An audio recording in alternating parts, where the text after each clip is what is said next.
Hello Arjun classes में आपका स्वागत है। लास्ट वीडियो में हमने देखा था कि किस प्रकार से हम समांतर श्रेणी ज्ञात कर सकते हैं अगर हमारे पास प्रथम पद और सार्वंतर दिया हुआ है। अब की बार सवाल इस प्रकार से आ सकता है कि आपको एक श्रेणी दी होगी और पूछा जाएगा क्या ये एक समांतर श्रेणी है अथवा नहीं, और अगर समांतर श्रेणी है तो अगले 4 पद भी ज्ञात करो। तो हमें किस प्रकार से पहचान करनी पड़ेगी, उस प्रकार को सवाल को देखते हैं।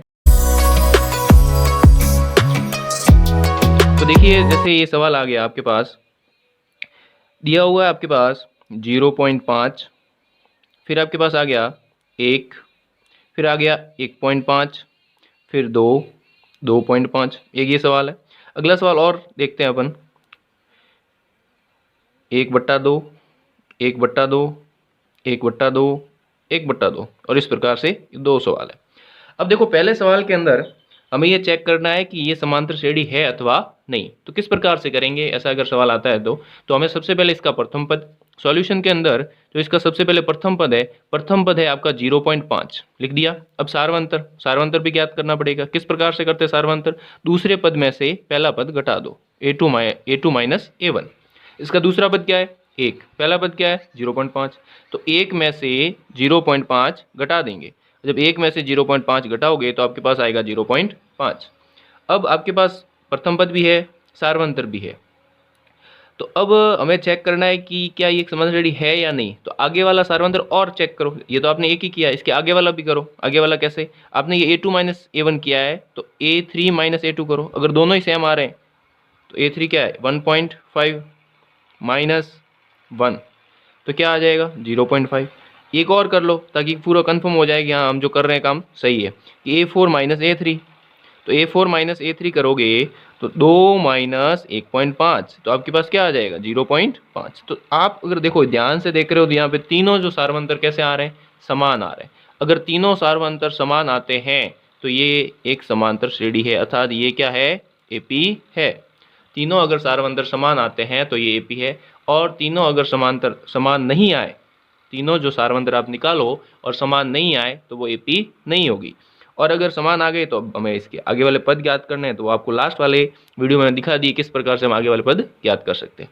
अब देखिए इस वाले सवाल को, इस वाले सवाल में लिखा हुआ 1/2, तो पहला पद तो आपके पास दिया हुआ 1/2। अब सार्वंतर निकालना है, दूसरे पद में से पहला पद घटाओगे, 1/2 में से 1/2 घटाओगे, क्या आ गया 0। ये तो आपने पहला मतलब दूसरे पद में से, ये जैसे पहला पद हो गया, ये दूसरा पद हो गया, ये तीसरा पद हो गया, और ये चौथा पद हो गया। दूसरे में से पहला पद घटाया, यानी मैं यहाँ लिख लेता हूँ a2 माइनस a1। एक और ज्ञात करते हैं a3 माइनस a2। चलो a3 माइनस a2 करते हैं। a3 कितना है, a3 1/2 माइनस a2 कितना 1/2। तो कहने का मतलब सबके अंदर सार्वंतर क्या आ रहा है, एक जैसा आ रहा है, और क्या आ रहा है 0 आ रहा है, अर्थात ये भी क्या है, ये एपी है। और अगर इसके आगे वाले पद ज्ञात करने हैं वो क्या आएंगे, वो यही आएंगे 1/2, 1/2 और 1/2। इस प्रकार से आगे वाले पद भी यही आने वाले हैं, ठीक है।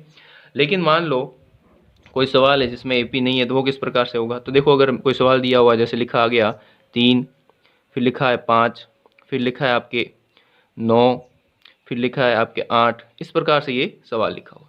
तो इसमें पहला पद तो आपके पास दिया हुआ है 3, पहला पद दिया हुआ है 3। सार्वंतर निकालोगे तो सार्वंतर में d बराबर a2 माइनस a1। अब a2 क्या है आपके पास 5, a1 क्या है 3, तो 5 में से 3 घटा दिया, 5 में से 3 घटाओगे कितना आएगा 2 आएगा, ठीक है। अगला सार्वंतर ज्ञात करो, a3 माइनस a2। अगला सार्वंतर क्या आएगा, ये तो पहला सार्वंतर था, ठीक है। अब दूसरा सार्वंतर, मतलब सार्वंतर तो एक ही है लेकिन अगली संख्याओं में, यानी अगले पद में ज्ञात करना है, यानी a3 माइनस a2। तो a3 माइनस a2 करोगे तो क्या आएगा आपके पास 9 माइनस 5। अब 9 में से 5 गए तो 4, यहाँ पे कितना आ रहा था 2, यहाँ कितना आ रहा है 4। अलग आते आपको आगे करने की जरूरत भी नहीं है, क्योंकि दोनों मान कैसे आ रहे हैं अलग अलग। सार्वंतर समान नहीं है, हमारे पास क्या है सार्वंतर समान नहीं है, और सार्वंतर अगर समान नहीं है तो ये एपी नहीं होगी, यानी समांतर श्रेणी नहीं होगी। बात आ गई समझ में। तो ये आपके 5.1 के जो सवाल थे वो कंप्लीट हुए। अगले वीडियो में हम 5.2 के जो सवाल है वो करेंगे। तो आपको अगर इसमें कोई डाउट हो तो कमेंट कीजिए, बाकी चैनल को सब्सक्राइब कीजिए, लाइक कीजिए और शेयर कीजिए।